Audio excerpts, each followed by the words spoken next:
जो किरदार है, जो पात्र है, उसको बहुत क्रूर मैंने ब्राह्मण समाज जो आप देख रहे हैं ग्राम स्वराज 24 न्यूज, और हमारे साथ कुछ बनते हैं वो जुड़ गए हैं और महात्मा बुद्ध के ये अनुयायी हैं और धर्म का गहन चर्चा भी किए हुए हैं। तो आज हम कुछ बातचीत करेंगे इन लोगों से रामायण और बौद्ध धर्म को लेकर। सर, एक चीज़ हम आपसे बातचीत करके चाहे हम भी अध्ययन किए तो लगता है कि महात्मा बुद्ध जो थे वो कहा जाए तो एक तरफ हम रावण को रख दे और एक तरफ अंगुलीमाल को रख दे। मैंने जो हमारे पंडित लोग हैं जो मैंने रामायण में हम लोग को जो मिलता है हम बोल सकते हैं, हाँ, तो हम देख सकते हैं कि जो मैंने रामायण में एक कथावाचक है वो दिखाते हैं, लेकिन हम अपने नजरिया से देखते हैं तो रावण से क्रूर अंगुलीमाल था, क्योंकि वो प्रतिज्ञा किया था कि निर्दोषों को मतलब जो भी मिल जाए उनको हम हत्या करके एक उंगली काट कर अपने गले में डाल दूंगा। तो ये दोनों किरदार, एक किरदार आपको नहीं मेरी बात, एक किरदार आपको बौद्ध धर्म में मिलता है अंगुलीमाल और रामायण में एक किरदार मिलता है रावण।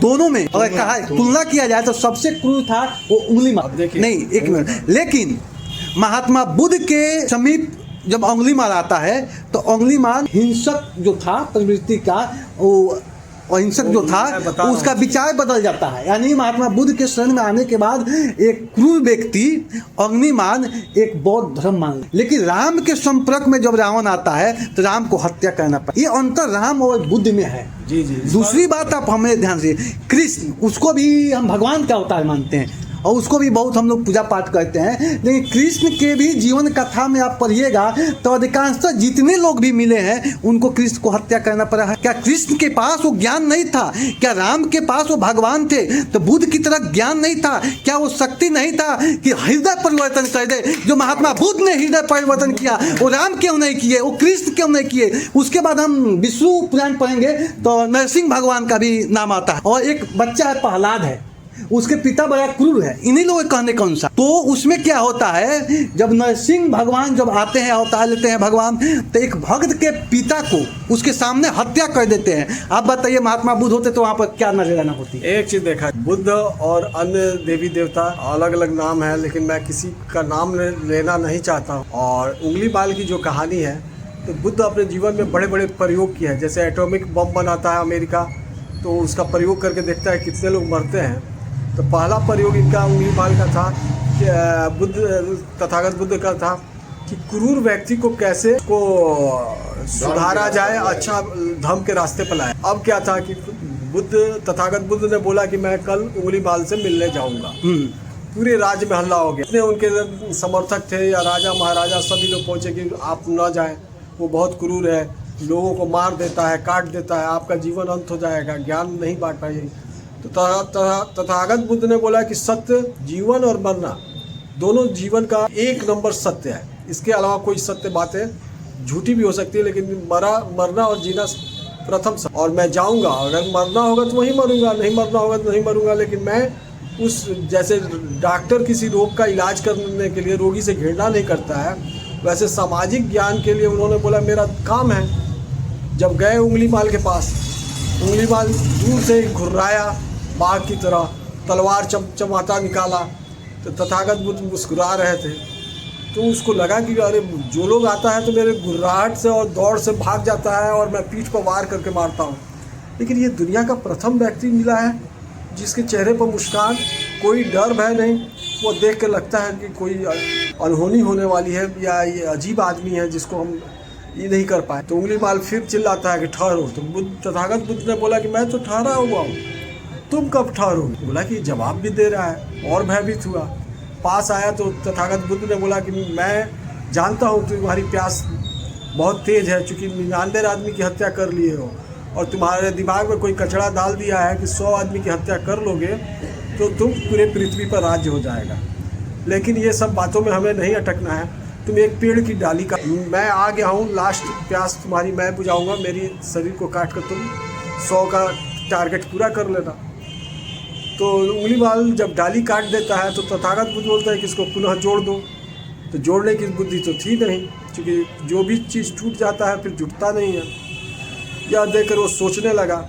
तथागत बुद्ध बोले कि देखो, तुम जितने लोगों की हत्या किए हो क्या तुम उनको जिला सकते हो? तो बोला कि नहीं जिला सकते। फिर हत्या करने की क्या जरूरत थी? और जब को उंगली माल को समझ में आ गई कि अरे वाह, फिर मैं तो 99 व्यक्तियों की हत्या करके मैं बहुत बड़ा गलती कर, इससे कुछ होने वाला नहीं है, और किसी को मारने से किसी को राजपाट मिलता नहीं है। वो और फूट फूट कर रोने लगा बुद्ध के चरणों में और अपनी तलवार लेकर बोला कि मुझे कि यहाँ काट दीजिए, मैं मेरा जीवन न, चूँकि मेरा जीवन किसी काम लायक नहीं है।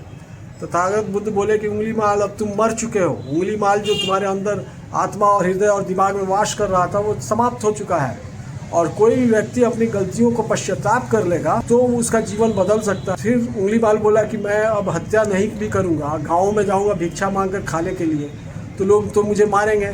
बोले कि नहीं, आज से तुम्हारा नाम अहिंसा, और तुम्हारा काम यही रहेगा कि मेरे संग जीवन भर उपदेश और ज्ञान बांटते अपना जीवन बिता लोगे। उंगली मार, आज भी देखिएगा क्रिमिनल या बदमाश को पुलिस ले जाती है तो 4 पुलिस आगे 4 पुलिस पीछे और क्रिमिनल को ले जाया जाता है। तथागत बुद्ध पहले व्यक्ति थे, क्राइम करने वाला व्यक्ति है, डाकू है, उसको बिना हथियार है, बिना रस्सी बिना धागे के बांधे हुए बुद्ध आगे आगे चल रहे हैं, बुद्धम शरणम गच्छामि कहते हुए, और पीछे पीछे उंगली माल भी चल रहा है। तो इससे हम लोग, बुद्ध का पहला प्रयोग था कि कोई भी व्यक्ति जीवन में कितना भी गलत काम किया हो उसकी हत्या करके उसका निदान नहीं है, उसके ज्ञान दीजिए जिससे उसे समझ में आए कि मैं गलती कर लिया हूँ, और पश्चाताप कर ले वो व्यक्ति, तो जीवन में बाकी जीवन सुधर जाएगा और जीवन भर वो अच्छा काम करेगा, उसकी हत्या करने की ज़रूरत नहीं पड़ेगी।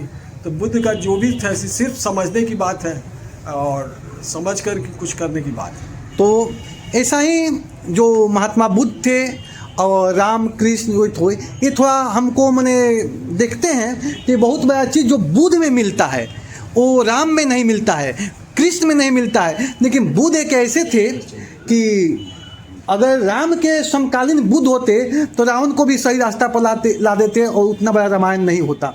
अगर कृष्ण के समय में बुद्ध होते तो महाभारत नहीं होता। गंधारी या और भी लोग मानते थे उस समय के लोग कि जो महाभारत का जड़ है वो कृष्ण है।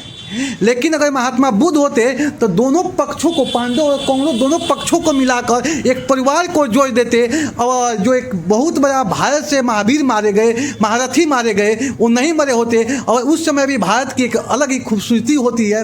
तो हम देखते हैं कि बुद्ध और कृष्ण और राम को अगर हम तुलना करते हैं तो कहीं ना कहीं जो बुद्धत्व वो राम तत्व कृष्ण तत्व से उच्चतम शिखर पर बुद्ध तत्व है। क्योंकि राम कृष्ण नरसिंह ये लोग भी बुद्ध तत्व को प्राप्त नहीं हुए थे। जो सिद्धार्थ एक बुद्ध तत्व को प्राप्त करते हैं, बौद्धि को प्राप्त होते हैं, बुद्ध हो जाते हैं, तो बुद्ध सबसे ऊपर है। इसलिए हम अपने ग्राम सभा 24 न्यूज़ के माध्यम से दर्शकों से अपील करता हूं कि बुद्ध को समझें। जब आप बुद्ध को समझिएगा तो पूरे सृष्टि को समझिएगा, पूरे जगत को समझिएगा, पूरे ब्रह्मांड को समझिएगा, पूरे संसार को समझिएगा, अपने परिवार को समझिएगा। और एक और भी कहा जाता है संस्कृत में वसुदेव कुटुंबकम। तो अगर वसुदेव कुटुंबकम को समझना है तो धर्म को समझे, उसी से आपको वसुदेव कुटुंबकम भी दिखाई देगा। कहने के लिए नहीं लेकिन प्रयोग में लाने के लिए अगर वसुदेव कुटुंबकम का आनंद लेना है तो धर्म को पढ़ें और धर्म को समझें। इसी के साथ नमो बुद्धाय, और आप देख रहे हैं ग्राम स्वराज 24।